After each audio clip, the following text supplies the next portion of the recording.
All of our city is heartbroken today.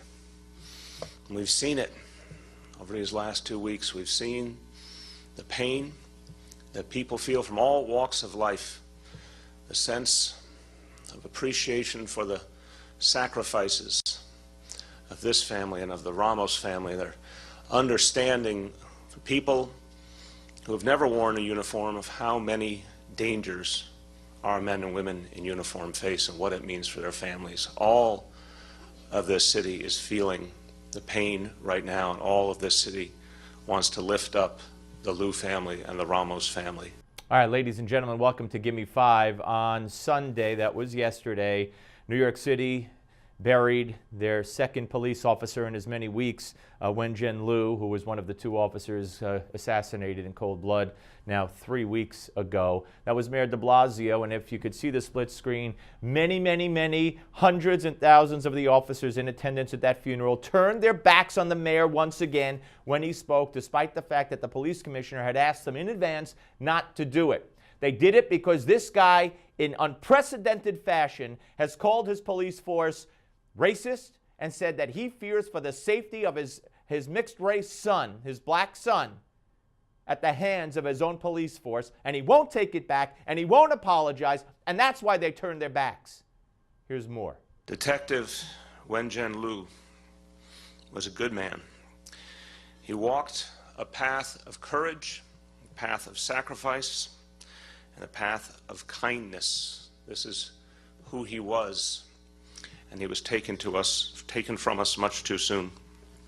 Our hearts go out to his wife, Pei Sha-chen, who married him just months before his cruel loss.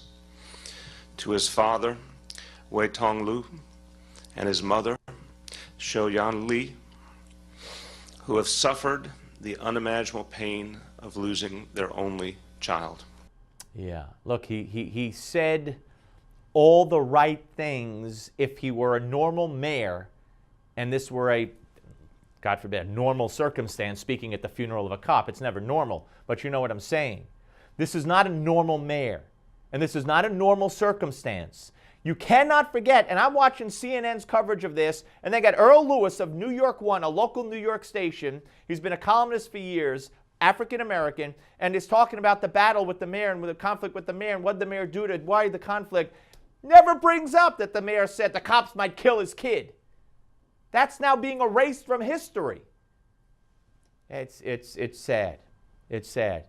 This mayor, until he apologizes publicly for what he said, will never have a relationship with the police officers. Never.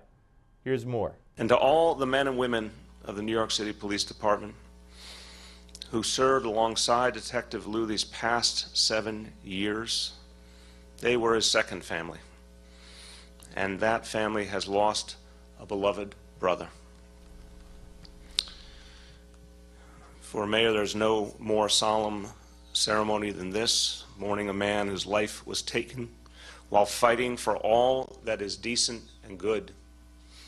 When we meet a family that has lost so much in the hospital or in their home or here at a funeral, it's a reminder of what is done by good people to keep others safe and to hold our society together, and just how great the dangers are.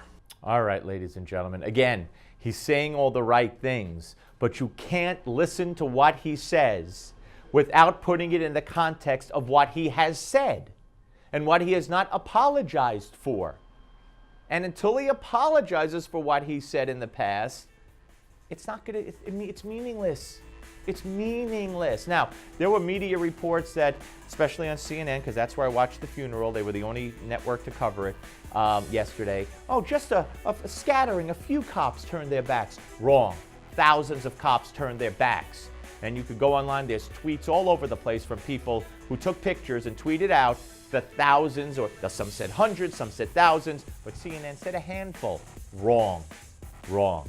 Shame on Mayor de Blasio for not apologizing yet. Your Newsmax Now updates next.